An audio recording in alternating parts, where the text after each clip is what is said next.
And we'll begin our prayer in the name of the Father, and of the Son, and of the Holy Spirit. Amen. Mighty God, we ask you to teach us, especially through the example, the witness, and the life of the Venerable Archbishop Fulton Sheen, about how to grow in holiness, how to live out our lives as disciples, faithful disciples following after you. May this be a profitable time for each of us in our spiritual growth. We ask this through Christ our Lord. Amen. Amen. In the name of the Father, and the Son, and the Holy Spirit. Amen. So if Archbishop Sheen were here, he would then wave his cape. Okay, I don't have a cape, so I can't wave my cape. He would tell us some sort of a story about himself. Well, there's too many stories to tell about Sheen, so we'll just go ahead and start with some of those things. So we'll go ahead and start this just this opening presentation for those who are interested in reading Treasure in Clay. For those who may have a copy already, or I know it's been printed and reprinted, and so I know the books are available, and so we look forward to having a chance to read through that. So I encourage you to delve into the book yourself. But we'll just start with some overview, some basic information about Fulton Sheen, about this biography, and some of the fruits that we can draw from it. So first, I think it's helpful just to go over some details about the Archbishop's life. Some of these things may be very familiar to you, but I think it's worth just a little reminder to give us some common foundation. So Fulton John Sheen, actually Peter John Sheen, he was baptized Peter, was born in 1895. So born on May 8th in El Paso, Illinois. So people may have been to El Paso. The place where he was born actually no longer exists. The book tells you why. Okay, you can actually find out what happened to the place where he was born. So the building no longer exists. It is actually mentioned in the biography. But within a short number of years, the Sheens then moved to Peoria, and this was something that is really described with great fondness and great tenderness in the book, as Fulton Sheen describes his parents and their tremendous concern for the welfare of their children and for their good education. And so part of this was to provide for a good Catholic education, and so Fulton was actually then enrolled eventually at Spalding Institute, so he went through his Catholic education through the cathedral and through Spalding Institute, so graduating in 1909. A word about the name Fulton. So his mother's maiden name was Fulton, so he'll talk about the Irish heritage of his family. And so you have the Sheen side of the family who married the Fulton side of the family, but because he was irritable as a child, they said, oh, he takes after his mother's side of the family. That was the Fulton side of the family. So he got the nickname as Fulton. That actually ended up becoming his name. So it's an interesting story, certainly an unusual name. So, and when in Rome, when they opened up the cause for canonization, they always have to express the title for the canonization in Latin. So they had to come up with a Latin version. What is the correct Latin declension of the name Fulton? They did come up with the proper Latin declension of Fulton. So oddly enough, that was the name that he was given, really a nickname. Though he will reflect on his baptismal name Peter and his confirmation name John. And both of the apostles, Peter and John, are fruitful parts of the biography as he reflects on the lives of these two apostles. But so he comes to Peoria, and he is a server at the cathedral and a graduate from Spalding Institute. There's a famous story. One of the things that is good to keep an eye on are connections back to Peoria. And one of the great stories, and you may know this already, the story of him serving at the cathedral, and then what went wrong? He dropped the cruet, and the cruet exploded on the marble floor of the cathedral. And this would be a terrifying moment in the life of any server.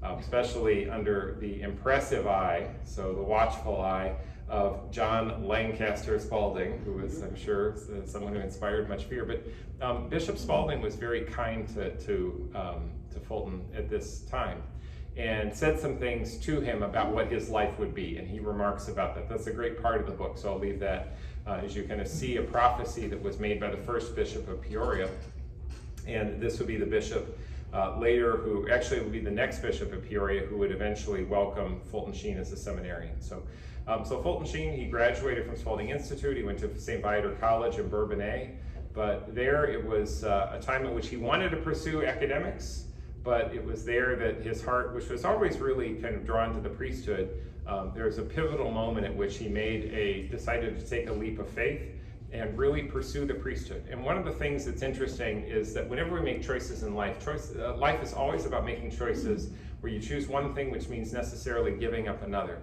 And he was afraid that by choosing the priesthood, he'd have to give up his ambitions for higher studies. He thought, oh, well, I won't have the opportunity. Well, he was wrong about that. That was actually, everything turned out because he got more than the opportunity to do extraordinary studies even as a priest. And so it's an important part of his life, but taking a risk and entering into seminary. So he studied at St. Paul Seminary in St. Paul, Minnesota, and he was ordained a priest of Jesus Christ, a priest of the Diocese of Peoria on September 20th, 1919, over 100 years ago. Ordained in our very cathedral, and the cathedral where he is buried right now. So it is actually a good thing to make a visit to the cathedral and to realize this building here, which for us here in Peoria is very nearby, is a building of particular importance in the life of Fulton Sheen. So he reflects upon the priesthood. Now he became a bishop, but many of the things he talks about are the importance of the priesthood, and this is where his priesthood began, and also not just his priesthood, but also a devotion that he had, a tremendous devotion to the regular daily holy hour, which is so important in his life, and I'll say more about that later. Later on, after he was ordained, he was sent back to further studies, and that sometimes happens today. It certainly happened back then. So he was sent to Catholic University in Washington, D.C. He worked on his graduate level degrees and working on a doctorate. And it was actually from there, in order to further his education, he actually transferred to Leuven, or to Louvain, as they would say, depending on whether you're speaking Flemish or French. They would say, in Belgium, they'd say Leuven or Louvain. And he went to the Catholic University there in Leuven, and he was, not only did he work on his doctorate, but he also then studied at other universities as he was working toward a very prestigious degree, which they call the agrégé degree. So it's an interesting term that's there. It comes from a French word meaning to be aggregated to a faculty. So it's a special degree granted to those of particular learning and scholarship who then are assimilated into or adopted into a special faculty. So it's a French degree of a particular importance. You think you like a doctorate? Well, this is even better than that. I mean, this is such an advanced degree, and there are particular distinctions for it.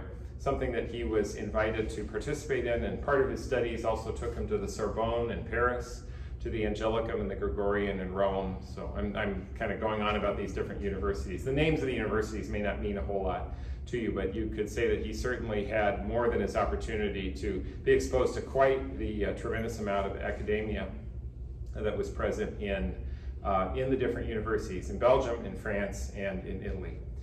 So then he finished all these degrees, and now he was ready for his life and career teaching. And so what happened? Bishop Dunn sent him to St. Patrick's in Peoria. So the St. Patrick's parish that no longer exists. The building is still standing, but it has ceased to be a Catholic parish many years ago.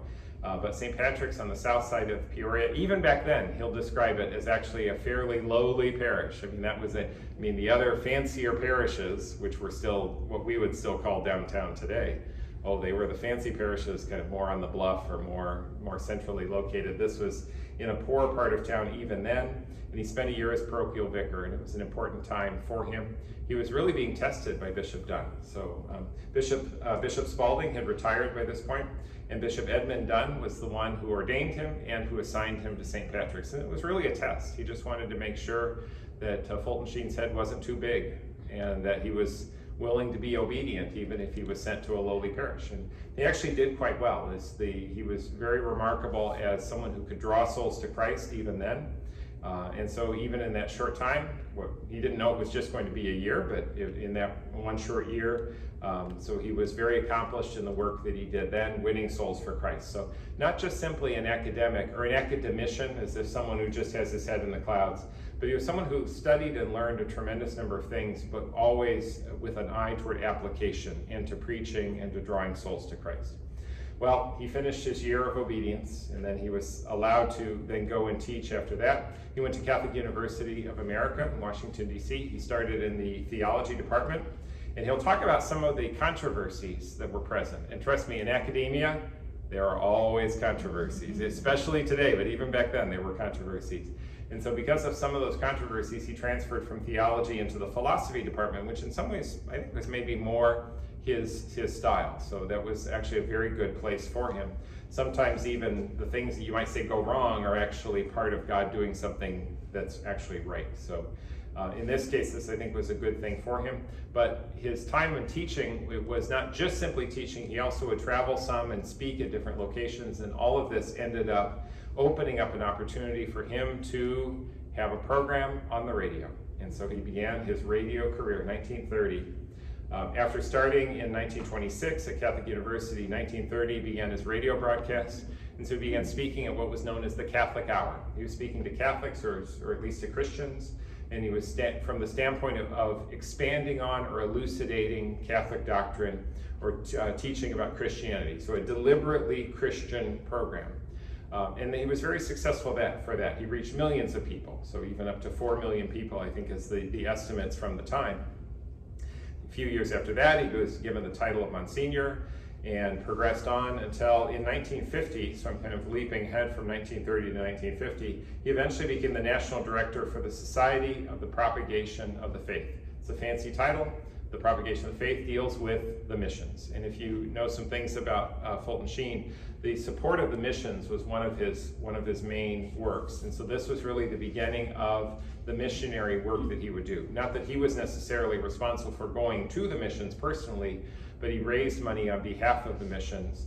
And because he was working out of the National Director's office, which was in New York, he eventually was selected in 1951 as an auxiliary bishop of New York. And so we have then the connection there with Cardinal Spellman. So a figure not to be underestimated in New York. So we have Cardinal Spellman from that time, and it was largely through his work that Fulton Sheen was selected as an auxiliary bishop. So not only was he supporting the missions, but also in 1951 he started the next phase of his media career, not on radio, this time on television. And then you have the program Life is Worth Living, which ran from 1951 to 1957. I think it was 1953 that he earned the Emmy for that. So really a remarkable story. Are there people here who actually remember seeing the program? Okay, and it's been rebroadcast, so even if you weren't there originally, you may have seen rebroadcasts of it. So certainly a very famous program, not just reaching millions, but tens of millions. And you might even remember he was giving Milton Berle a run for his money. Who could imagine, like today, that you would have someone who would be a Catholic bishop who would be starring in prime time? So, who's going to compete with NCIS or whatever? Who knows? But nowadays, I'm not sure that would happen. I don't know how readily that would be. But in this time, when you had limited broadcasts, and yet he was one of those must-watch programs, not just speaking to Catholics, but speaking to Catholics, Protestants, and in fact, many Jews would watch the program. In fact, his Jewish audience was not insignificant, actually. So he had a much broader appeal there, and I'll say a little bit more about that because it's a significant part of his life. So that program ran through 1957. And then after that, so the program itself came to an end. Of course, he continued to speak and travel, and a lot of the work that he did for the propagation of the faith involves a lot of travel in the support of the mission. So that was certainly a big part of his life. A lot of travel, actually, and he describes quite a few anecdotes from the book. But then, in addition to that, then in 1962, Pope John the 23rd opened the Second Vatican Council, and so we have the participation in Vatican II. Vatican II ran from 62 to 65, and in that period of time, they would meet, and so they would meet for concentrated meetings, and then it would adjourn for several months, and they would come back together. So it had different sessions that would run for a couple months out of the year that were very intense, followed by different intervals. And during that period of time, Fulton Sheen was one of the bishops that participated consistently in each of these sessions. So he knew Vatican II very well, and tells many different stories, several which are here. He's good for a lot of humorous stories along the way as well. But he speaks about the work that was done at Vatican II, and it was really interesting. I think it's interesting to have an insider's perspective on that. And of course, the Vatican II concluded in 1965. It was in 1966 that Fulton Sheen was named now Bishop of Rochester. Up to this point, he had been auxiliary bishop, so an assistant bishop, so not yet a diocesan bishop in his own right. Well, by 1966, he now becomes diocesan bishop. This is very late in his life, actually. He was over 70 at the time he was then finally named a bishop. And some of this is, I think, in connection with some of the stories related to Cardinal Spellman, and we'll tell more stories about that in a little bit. But he served as Bishop of Rochester from 66 to 69, and I think in a lot of in a lot of senses, people consider that to be a failure. A lot of people speak of this as something that just did not go well in Fulton Sheen's life. I'll say I have my own opinions about that, which I'll share as I make some more comments once I get past this timeline. But in 1969, he retires as bishop. As a retired bishop, he is given the titular title of Archbishop. So we refer to him as Archbishop Sheen. He didn't actually become Archbishop Sheen. He was still Bishop Sheen up until 1969. It was only when he retired that he was given that honorary title of Archbishop, but he is called Archbishop Sheen, Archbishop Fulton Sheen. And so he lives the last 10 years of his life in a period of more obscurity. Sure, yes, he travels and he still speaks and he gives retreats, which was something he was well known for, but it's just not the same as the limelight that he was in earlier as a professor at a major university, as a speaker on national radio, as someone who appeared on national television programs. And so this was a time at which you might say his life was retreating, or as he would say, retreading, in that last 10 years of his life, until 10 years later in 1979, he died in New York in his apartment. He was in his chapel at the time. There's kind of a famous story just 2 months before he died about meeting John Paul II. John Paul II had just been elected. You might remember John Paul II was elected chosen in October of 78. And so he came to the United States and he made a visit to the US. And when he was at St. Patrick's Cathedral, he called for Fulton Sheen. And so he wanted to see him and greet him. And this is one of those great times in which you might say there was a great validation given, as John Paul then spoke of Archbishop Sheen. They had met in Vatican II. The Pope John Paul was Cardinal or Archbishop Wojtyła. He was present at Vatican II. And so was Father Joseph or Monsignor Joseph Ratzinger, who was not yet a bishop at the time. They were all together at Vatican II, so they all at least interacted with each other. But John Paul II then spoke very well of Archbishop Sheen. It says that he has been a faithful servant of Christ. He has written and spoken well of our Lord. He has been a faithful and a loyal son of the church. So it's really a great validation to give at the end of his life. So now I'd like to carry this forward because that's the part that you're going to read in the book. So now let's go outside the book. And outside the book means we have to go past the time of his death and his burial. The edition of the book that I have here is one that also includes the homily from his funeral, so we can get to his death and even the homily from the time of his funeral, but what happened after that. So, and here's where I hope to tell a few stories that maybe people here don't know. So I think so far, if you're knowledgeable about Archbishop Sheen, maybe I didn't say anything tonight so far that you haven't heard yet. Well, now maybe I'll tell you some things you don't know. So one of the things that happened after his death is that there was an interest in taking up his cause, beginning his cause for canonization. And the custom had always been to wait for a period of time. You don't just open a cause right away. And the law as it stands now actually talks about having a 5-year interval. So you have to wait at least 5 years. But the thing is, a lot of times people would wait a little bit longer than that. And there were members of the family who had been very interested in pursuing this and who really believed very sincerely in his, to propose him for canonization. But here's the problem. They had a hard time finding a diocese or a bishop that was willing to take the cause. Now I have some opinions about that. Part of it I think had to do with the fact that he was such a personality, such a media personality, that I'm not sure that people really wanted to support him, because one of the things that sometimes happens, I know this is going to be a shock, but amongst priests with other priests or bishops with other bishops, perhaps if someone is more famous than someone else, it can inspire a certain amount of jealousy. I think there was a certain amount of resentment that was held against Archbishop Sheen. And then we think, now Cardinal Spellman had passed at this point, he was gone. Cardinal O'Connor was one of the following after Cardinal Cook. Cardinal O'Connor was the Cardinal Archbishop of New York in the 80s and 90s, and then eventually Cardinal Egan, and now Cardinal Dolan. But at the time that there was the thought of proposing this cause for canonization, well, New York had other causes that they were working on and that they were interested in. They didn't really have time for Bishop Sheen. And the preference when you work on causes of canonization would be for the cause to be taken up by the diocese where the servant of God died. And he died in New York. So the first right would be to go to the Bishop of New York, the Archbishop of New York, who would have the right to take up the cause. However, if New York wasn't willing, would someone else take it up? And there was always also the possibility of going to Rochester. He had his enemies in Rochester, though. Rochester also was a time of some controversy, and not all of the priests were all that favorable towards some of the things that he wanted to do. So we'll say a little more about that later. But so it turns out Rochester wasn't that interested as well, and some of that even maybe continues to some extent even today. So there was Bishop Hogan that followed Sheen immediately. Bishop Clark would have been one of the bishops in Rochester during this period of time, but this was not something that he was interested in. So Rochester didn't want to start the cause because there's a lot of work involved, as you might imagine. And New York wasn't interested in starting the cause. Well, what about Peoria? So Peoria was the diocese he was from, so that's another logical choice, another possible choice.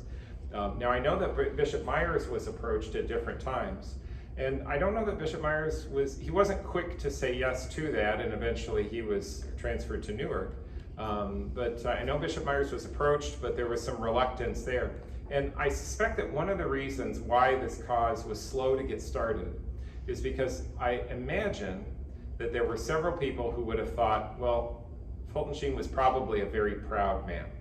And you think about all the successes that he had and being in the limelight in the media, and they said, oh, who's going to want to take up a cause like this? We really need someone who would, saints should be people who are distinguished in particular for their humility. Now, I think as you read through the book, and this is where I'm going to ask you to be mindful of this thought, is pay attention to pride and humility as you go through the book. Because I actually think that as you delve, a person who thinks that Sheen was a proud man doesn't really know Bishop Sheen.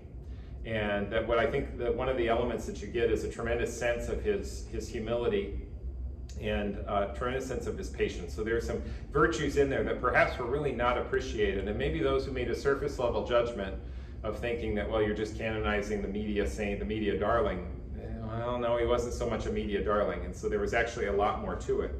Well, Bishop Daniel Jenke comes to Peoria in 2002. He is approached, and he is in fact quite interested in the cause. So the cause did not open until 2002, because it wasn't until that point that there was a bishop willing to take the cause. So 2002, Bishop Jenke accepted the responsibility for instructing the cause. He received the necessary permissions to take up the cause, and he handed the instruction of the cause to Msgr Richard Sozman. So many of you may know Msgr Sozman. So he passed away. He actually died of COVID, and he died on the anniversary of Fulton Sheen's death. He died on December 9th during COVID. So oddly enough, you may not have known that, but Msgr Sozman actually spent 6 years investigating the life of Fulton Sheen, and it's an exhaustive investigation. I know that there were over 150 witnesses that were interviewed, or at least that were proposed, and each witness had to be interviewed according to a very lengthy questionnaire. That questionnaire had over 200 questions to it. And so all of these had to be done, and had to be done personally by the Episcopal delegate, and in this case that was Msgr Sozman. So there was a tremendous amount of work that was involved, and it also required him traveling to New York and to Rochester, so it wasn't just all done in Peoria. So it's those personal interviews and a tremendous amount of effort that was put forth. So in 2008, that process was completed, and the acts of that investigation then were sent to Rome. So there was a big ceremony for sending off the acts of the investigation. So they're all put into a box, along with, you have to include a copy of every published book written by the servant of God. There were many, lots of books had to be included. So they said they had to put it all in a wooden crate. It was like shipping a body. What would that be prophetic? So they had to put everything into this crate and then ship this crate over to the Holy See. So that was opened in the Congregation of the Causes of Saints, and for 3 years that was studied as they not only examined the investigation, but then eventually wrote a position paper, or what's called the Positio. It's on the life and virtues of the servant of God, and that was actually written and completed in 2011, and that was presented then to Pope Benedict XV. So Msgr Sozman was present, and Bishop Jenke was there to make that ceremonial presentation. And so there it was handing that over for the consideration of the Holy Father. In the meantime, another thing was started. Another inquiry began, and that inquiry was into a miracle that was attributed to the intercession of Fulton Sheen. That miracle had to do with, or the alleged miracle at the time, had to do with a child that was born at home, born with no signs of life. This was in 2010. And then without any signs of heartbeat or respiration, was born at home, transported by ambulance to OSF St. Francis Medical Center. And throughout this entire period of time, I've heard some people speak about this. I was watching a YouTube video recently of someone addressing this, and he got confused on the details because I don't think he knew the scope of this and just thought this was all one event. But no, it was an effort at home to try to resuscitate the child. There was the effort in an ambulance. There was about a 20-minute ambulance ride to get to the hospital, and then the efforts in the ER at St. Francis to continue to resuscitate the child. And for 61 minutes, there was not any indication of heartbeat or respiration until eventually then there was a response. And that was actually very fearful because 61 minutes, if you actually saved someone's life, you thought, oh my goodness, what's going to come of this? And then as time went on, it became clear that not only did the child survive, but survived and then was actually a healthy child. And that's the part, and that's actually maybe even more remarkable, not just resuscitating, but resuscitating without sequelae, or the medical term they use, which means without any signs of ongoing deficits, which was what you would normally expect in that case. And that was all attributed to the intercession of Fulton Sheen. And why was that? Because they had to pray. Someone had to pray, and they prayed at that time. So for that hour, they prayed. The father baptized the child, James Fulton. And so there were prayers, very intense prayers at that moment, and those prayers were heard. And so we have that inquiry. So the inquiry began about 1 year after the birth of the child, so as to give some time for the child to develop, so we could see what happened. And I know there were some people who were involved in that and even present. And so this is a very significant thing. So that inquiry took place over the course of a couple of months, and by the end of 2011, the results of that inquiry were forwarded to the Holy See for study. In the meantime, by 2012, the congregation had completed its work studying the life of heroic virtue, and the heroic virtues of Archbishop Sheen were recognized, and in 2012, he was given the title of Venerable. So you'll hear Venerable Servant of God, which means that his life had been examined, and it had been demonstrated that he practiced a life of virtue, not just virtue, but heroic virtue. So not just any ordinary, common virtue, but really heroic, truly significant virtue. And then by 2014, we also have the approval of the miracle. The medical experts said that what occurred is beyond scientific explanation. The theologians said that it had been demonstrated that Archbishop Sheen's intercession had been invoked. And so we have then the declaration from the Holy Father recognizing that this miracle had been decreed. So he decreed the presence of that miracle. In the meantime, of course, there was efforts to try to bring the remains of Fulton Sheen to Peoria. That's a whole different story, filled with lots of legal twists and turns. But in 2019, Archbishop Sheen's remains were transported from St. Patrick's Cathedral, New York, to St. Mary's Cathedral in Peoria, and you can visit the tomb of Archbishop Sheen even today. And so the tomb is there, and people make many visits to that tomb, so you're welcome to be present to see that. And in fact, as you go through the book, I'd even encourage you to, at some point, even to make that visit, so that way it's not just some random book you're reading, but it's actually something you can have a direct connection to by visiting the tomb. By July 6th, 2019, Pope Francis had promulgated the recognition of the miracle, and so that had prepared the way for beatification. Beatification had been decreed, but was suspended for reasons involving the state of the church in New York. So let me say something about that, because I know a lot of times people kind of wonder, well, what's happening with the cause? There had been concerns raised by different bishops because it seemed like the church was going through some very difficult times. Of course, you have different allegations and questions that are raised about the idea of sexual abuse, and that's been very much something the church has been suffering through in these last decades. So we're all very aware of the concerns about that. Well, what had happened in particular is the state of New York had launched its own far and widespread investigation into each of the dioceses in New York So the Attorney General of the state of New York was opening this investigation. They're going to look into every detail, and the thought is what is going to come out of that? Is something negative going to be produced from that investigation? In addition to that, the legislature in New York had passed a law to waive the statute of limitations to allow anyone from any period of time in the past to come forward and bring an accusation against a priest or bishop in the Catholic Church in New York. If they wanted to bring an accusation of sexual abuse, what's going to come out of that? Is someone going to come out of the woodwork who we had not heard from before, who's going to somehow have some story that was going to question the reputation of whether Archbishop Sheen or perhaps a priest of his diocese when he was diocesan bishop? In addition to that, as if two things weren't bad enough, a third thing had happened, and that was that the Diocese of Rochester had declared bankruptcy. And as a part of that, they had to go through a series of legal claims from people who were claiming to then call for some sort of a financial settlement because of some allegation of past misconduct. And so all of this then was going to be opened up for scrutiny in a bankruptcy court. And so what's going to come out of that? Well, at the time, then I guess one could understand why there'd be some cause for concern. So we wanted to go forward with the beatification of Archbishop Sheen, and yet you had these three circumstances, each one of which could potentially produce who knows what problems or allegations in the life of Fulton Sheen. So, and that was better not to take the risk. And so the church then said, well, let us pause. And so that's exactly what happened. In the meantime, two of those three things have run their course. We know that the statute of limitations, then the period for which it was lifted, then that period has come to an end. And in a 2-year time period in which anyone could bring forward any accusations, we've studied everything that came forward, and there were no accusations that were brought that in any way questioned Archbishop Sheen. So that obstacle has been overcome, and that's a good thing. In addition to that, the bankruptcy filing in the Diocese of Rochester, that is still pending, but if you know anything about bankruptcy filings, the first thing that you have to do is then ask anyone who is a creditor, anyone who's making a financial claim, has to come forward and identify themselves.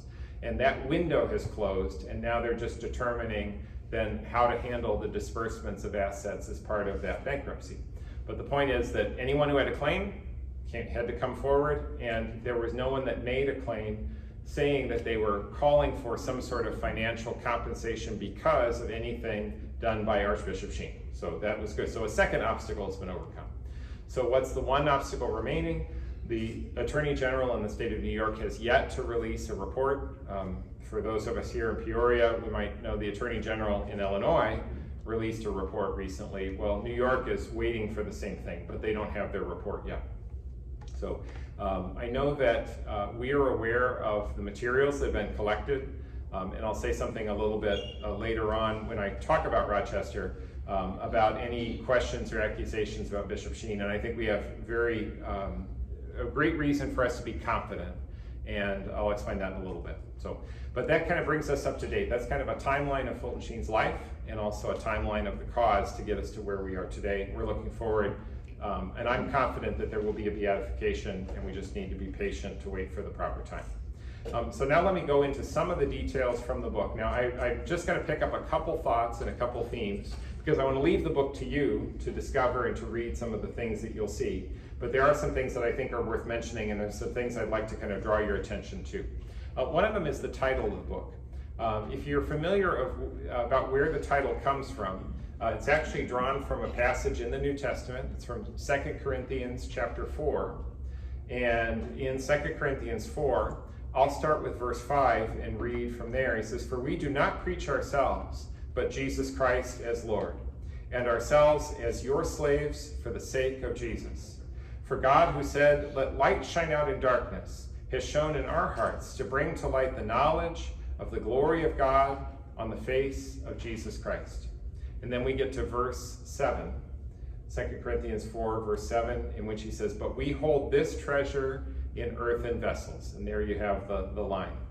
"We hold this treasure in earthen vessels, that the surpassing power may be of God and not from us." So these are treasures that are held in earthen vessels, or treasure in clay. So Fulton Sheen opens and uses this reflection throughout the book to talk about the idea of the treasure. The treasure comes from God. but it's held in clay. It's held in a malleable clay receptacle, so in this earthen vessel.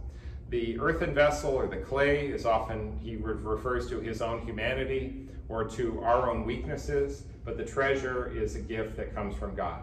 So it's a treasure that's been placed into human hands, and the reason for this, the reason for doing this, is so that way God's power might be manifest, so that way it might be clear that this divine revelation comes from God and not from man. And this is something Fulton Sheen believed very passionately in.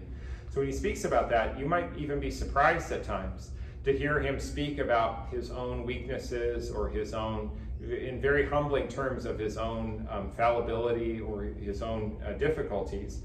Not that he goes into some great detail and anything that would be scandalous, but he denigrates himself frequently, because I think he is so convinced of the truth of this sentiment from 2 Corinthians 4, verse 7, when he talks about it's God's power is the thing that makes the greatness that is there. And any greatness that he had or that he demonstrated, he attributes to God. And so there is the heart of that passage.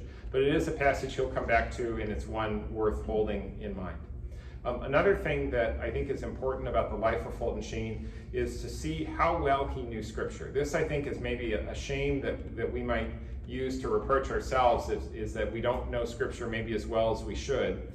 He was a priest and a bishop. I guess he's supposed to know Scripture, so he did. But I would say even for priests and bishops, his knowledge of Scripture was really extraordinary. And he could draw upon it and see connections in Scripture that really stood out. He would speak about the gospel story, and he says, this is my true autobiography. This is my true biography, the Gospels. Because the Gospels told him so much about what it meant to be a disciple of Christ. So he could see his own story written on the words of the Gospels themselves. And at times I wonder if this isn't a good thing for us to do as well. Sometimes we read these stories and, oh, that's what Jesus did all this time ago. But if we put ourselves actually into that scenario, and he did, he would think of himself as like, well, this is like when St. Paul did this, or when St. Peter did this, or so forth. So he would see these moments as something that was very personal. So he took those things as if it was happening to him, or as if it applied directly to him. And that, I think, is a good thing for us to do. He referred to the gospel as the story of his life, and the crucifix was his autobiography. So the crucifix really tells us the story of our life. The crucifix is the sign of Jesus' love for us, and that actually tells us the real tale of our lives. It's a life in which we have been loved by God, loved enough by God that he would give himself up in order to save us. He would spend a tremendous amount of time in front of the Blessed Sacrament, and this is another wonderful thing to consider as well. He had, from the beginning of his priesthood, the tradition of spending a holy hour in front of the Blessed Sacrament every day. And this, as he would describe some different circumstances, especially when traveling. This was not necessarily an easy thing to do, but for him this was a critical part of his life of devotion, and something that he did faithfully up until the day of his death. He died in his chapel. So he was present in his chapel before the Blessed Sacrament, which is where he was found when he had died. And so in this, I think this is something that very much reflects, this influenced his life in a tremendous way, so that he recognized within himself a need to surrender his self to God. That he would think of our humanity as being imprinted with the divine. He would speak about two sides of a coin, and we have our humanity, which we have received, but also impressed on that, like it's on the opposite side of the coin, is the divine nature. We have been made in the image and likeness of God, and the more he spent time before God, the more he spent time in prayer, the more he was aware of just how deeply we have been imprinted by that divine nature. And that's a tremendous insight, I think, for him to have. It's one that keeps him from pride. It sustains him in a tremendous sense of humility, and so he emphasizes remaining humble and emphasizes his own weakness, and I think that comes from a life of very deep and intense prayer. He also opens the book in the very beginning with the idea of how do we describe one's life? Well, I can tell the story of my life from the perspective of how I see myself, or I could tell the story of my life from the perspective of how others see me, or he says I could tell the story of my life from the perspective of how God sees me, and that's the one that's the hardest to know. But it's the one that he says in the end is actually the most important. So what really matters is what God sees. When it comes to how others see Fulton Sheen, and this is where I've already said that some may have in fact thought of him as someone who is maybe quite proud, they don't really know him. And this is a truth I think we oftentimes discover, is that people don't really know us. They think they do, or they pass judgment on ourselves. We pass judgment on each other, but people don't really know who we are. And oftentimes maybe we don't even really know ourselves. We can sometimes, I think, incorrectly evaluate ourselves and attribute to ourselves gifts or skills that maybe we don't really have.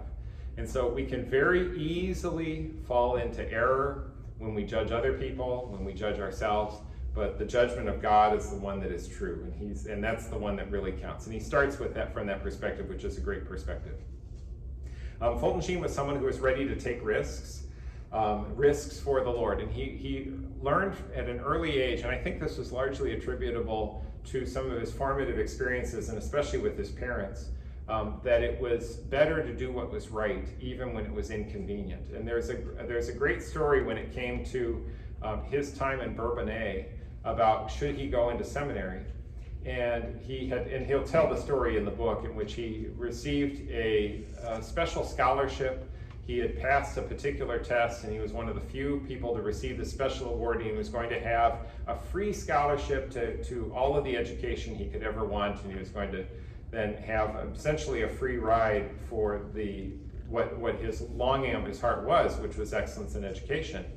And he went to talk to one of the priests at St. Viator's. The priest's name was actually Father Bergen, which is no relation to Bergen High School, by the way. That's in Peoria. But it's interesting that he actually spoke to Father Bergen that was about this. And Father Bergen said, tear it up. Tear up the scholarship. Because you know you're supposed to be in seminary. You know you're supposed to be a priest. So he was willing even to make sacrifices, and actually they're very richly rewarded. I don't think there was any sacrifice he ever made that he regretted ever. In fact, if anything, he says he should have sacrificed more, or he speaks about how at times it was difficult for him to make great sacrifices, but every time he did, it was rewarded. He never regretted any of those things. And he oftentimes detached himself from awards and honors. You can imagine how seductive it would be, or how intoxicating it would be to then listen to the praise of others and say, oh, how wonderful you are, and all of that, and to feed on that. And I think so often people in the media or in Hollywood, they may very quickly succumb to that.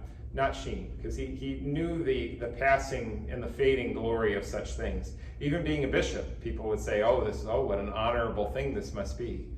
And but he also knew that no, with that, bishops would be judged more because of the responsibilities given to them, and the real measure of a bishop is whether he reflects Christ. So Sheen had, and this was a great insight, a real sense of, you might say even a mistrust of some of these different honors or recognitions, and that's a remarkable thing. I think that's in no small way that contributes to some of his great holiness. He also knew that bishops had to suffer and they had to do hard things.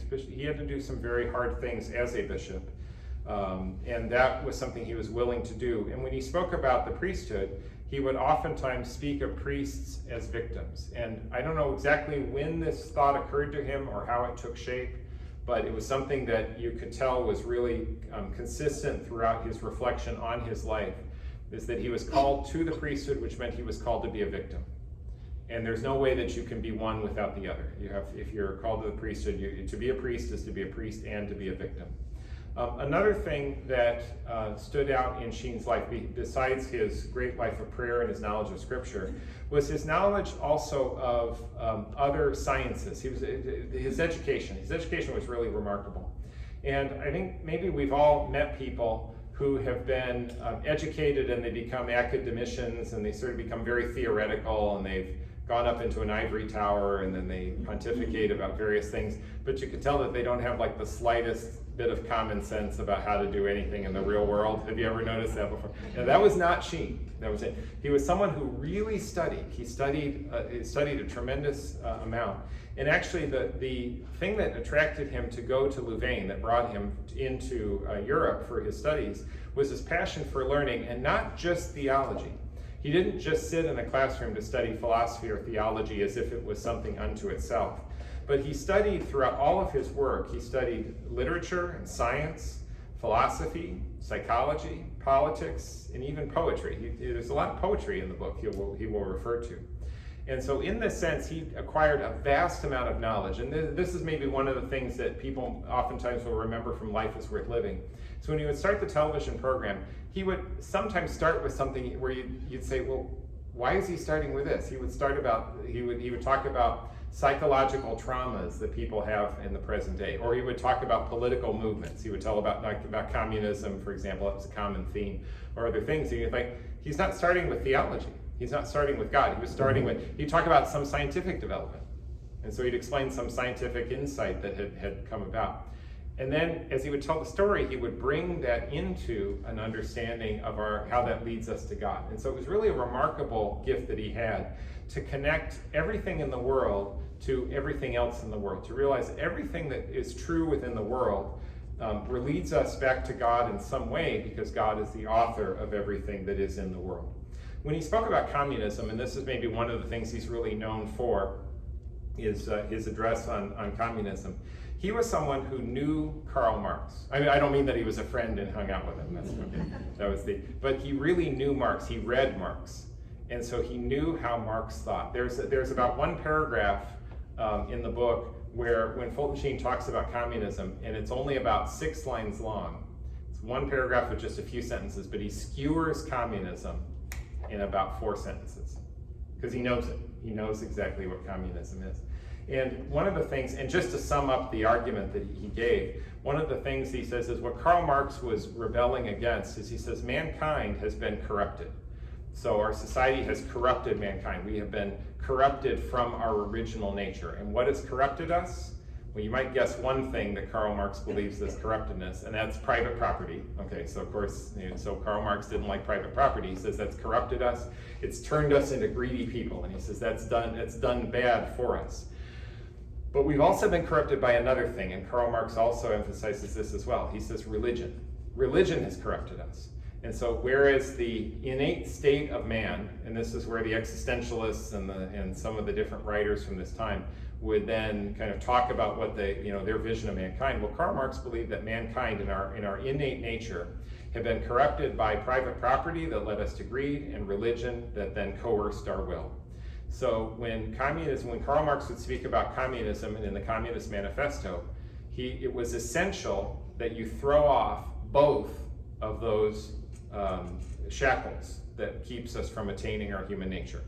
You have to free yourself from private property, and you have to free yourself from religion. And that's why communism was not just about the sharing of goods, as if that was all it was, but it was necessarily atheistic. And so if you were following Karl Marx could only lead to atheism. Now I'm elaborating. Sheen was much more concise than that, but that's at the heart, and it's the heart of his thinking, because he knew what he was talking about. He could quote the communists themselves. He read what they wrote. He didn't just read about them, but he knew their own arguments. And he could actually make their arguments even sometimes better than they could themselves. And there were a few famous scenes in which he would debate different communists, and that was a fascinating part of his story. So one of the things that Sheen would do is he demonstrated, I think, a remarkable agility in adapting to different things. So because he had read so much, and he never stopped reading, by the way. How many people graduate college, and then what's the first thing they do? They throw all their books away. I says, well, I'll never read a book again. So, you know anybody like that? That's a very sad person for Fulton Sheen. He never stopped reading. He never stopped learning.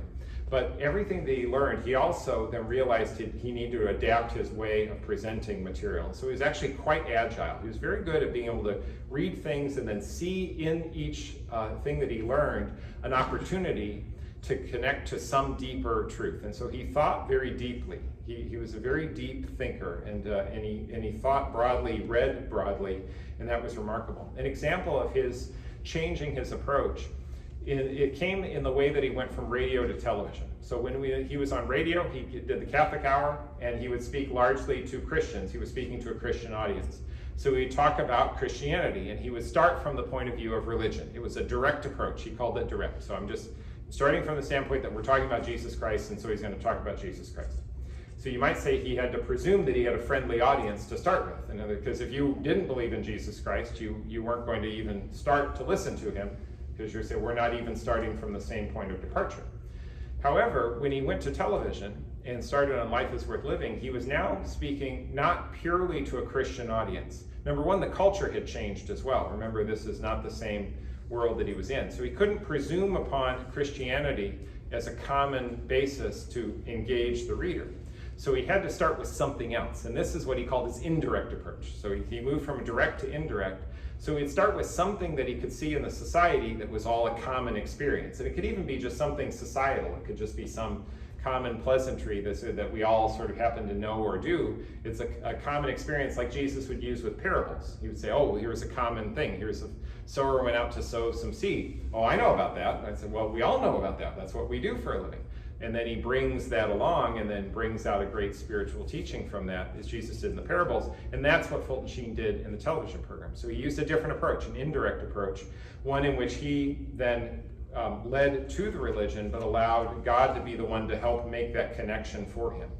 And he had a very fascinating comment about what would happen in the years to come. He says that, he started off in the 1930s with this direct approach talking about God. And then he moved in the 1950s to this indirect approach about talking about something else and then leading to God. But he says that in the future, and he said, oh, I wish I was younger so I could be there to see this. And I want you to think about what that would be now. Is he says, instead we're going to need to start from an anthropological point of view. Because even then, what worked in the 50s isn't going to work in the future. And so he said it's going to have to be anthropological. It's going to have to start not from God, but from man. And in starting from man, it's going to have to start from the standpoint of man's disorder and his unhappiness of heart. He says that's going to be the thing that is going to be necessary to bring people along. In other words, we start from a common experience that we have of how we at times can be dissatisfied, or we can start from what our common sense of our weaknesses are. And then speaking about that and acknowledging that then brings souls to God. Now he didn't actually get to that point. He said that was what was going to happen in the future. And boy, is that an interesting thought when we think about how we use social media and communications today. So there's some insight there, and that's something that would really be good to consider. When he talked about suffering, I mentioned that priests are always victims. Well, Fulton Sheen had his own experience of suffering. And another thing I'd like you to think about as you read through the book is that he was very silent on what his sufferings were. He did not talk about them in great length. And there's even a chapter when he talks about the things left unsaid, in which he even says, I am not going to say much about certain things, because he says it's better for them to be left in silence, and that's where he left them. But in the years that have followed, some of these things I think have become known, and some of the things that Fulton Sheen was very charitable about, in which he did not emphasize, were some of the controversies that he had with Cardinal Spellman. So Cardinal Spellman in New York and Fulton Sheen as an auxiliary bishop, there were times in which they did not get along. One of the things that Cardinal Spellman wanted to do, you may know this story well, is he wanted to donate powdered milk to the missions. Okay, he had a connection and he was able to get a lot of powdered milk. He says, well, I don't want it, so what do I'll give it to Fulton Sheen and use it for the missions. But he wanted Fulton Sheen to buy it from him. So that way you give me some of your mission money and I'll give you some powdered milk in there. Wouldn't that be nice? See how kind, see how generous Cardinal Spellman was? Well, Fulton Sheen wouldn't do that. He says you didn't pay for it. So this was given to you. You can't charge for that. And the stories that have emerged, and this is part of the research into Sheen's life, is that this actually went to Rome. This actually was taken up by Pope Pius XII. And Pius XII backed Fulton Sheen. And you don't enter into a controversy with your cardinal archbishop and not pay a price for doing that. So he did what he thought was right, and he would pay for it. And so that was, Spellman then did other things. Like he took away one of his great devotions. He used to preach at St. Patrick's Cathedral. It was always the Good Friday. Well, there was a point in which he was not allowed to preach at St. Patrick's on Good Friday. He had to preach somewhere else. So, and some of that was thought to be a little bit of perhaps vindictiveness by Cardinal Spellman. Also, the question as to whether or not Cardinal Spellman sent him to Rochester as if that was somehow going to be maybe a failure on Sheen's part. So there were certainly difficulties that he had with Cardinal Spellman. He is utterly silent about them in the book. And you need to remember that. There are just a few times when he just makes a few oblique references to encountering obstacles. But I think it's impressive to see that he is very charitable to Spellman, and he does not emphasize those things in great length. He also is very kind about talking about his time in Rochester, though one of the things that I think happened during that time is that he encountered great difficulties in Rochester, and a lot of times it could be with the clergy. So the clergy in Rochester, I don't think were very receptive to what Bishop Sheen wanted to do.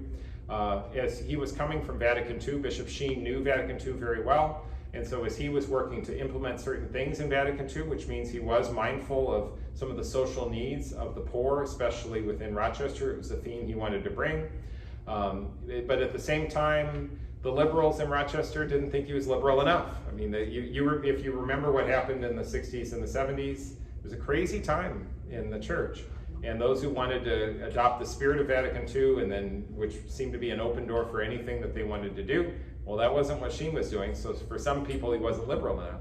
But then because he was mindful of some of these other social concerns than those who were more conservative, who didn't want anything to do with Vatican II, he wasn't conservative enough. So I think he encountered, by trying to hold to the council, I think he actually found himself making enemies on both sides. Now that's my interpretation of what I see there.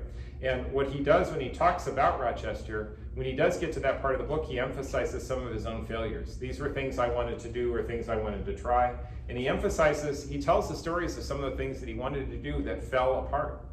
And that's, I think, a remarkable thing too, because he's not adverse to drawing attention, maybe even goes out of his way, I think, to draw attention to his failures. And that is all part of that, what I was speaking about for humility. However, I don't think Rochester was a failure. And here I'd like to tell one more story that I don't know that anyone here knows about the time in Rochester. I mentioned a little bit earlier that the Attorney General in New York is investigating everything anyone had ever done in the Catholic Church in the state of New York since Methuselah was a little boy.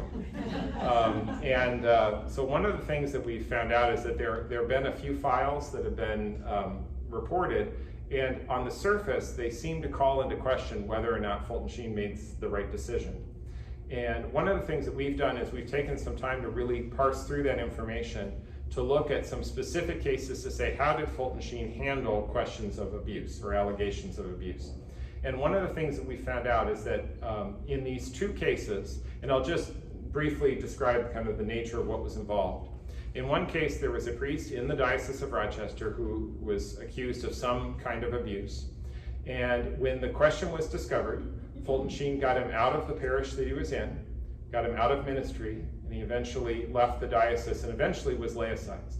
So in one case, when Fulton Sheen was aware of an abusive situation, he worked to get that priest out of ministry. And I don't mean just sent away for counseling so he can be told okay, be better next time, and then you take him back. No, he got him out. He got him out because he made some tough decisions. He does tell a story in the book about kicking a seminarian out, who he said was not a spiritual man, and it was the right decision. There was a second case involving a priest who had some history of abuse. There was some question about abuse in his past. He was working outside the Diocese of Rochester, and he wanted to come back into the Diocese of Rochester because his mother was ill. He said, Bishop Sheen, let me come back into Rochester and let me take up a parish. Let me engage in ministry. Fulton Sheen, knowing what the history was on this, refused to give him an assignment.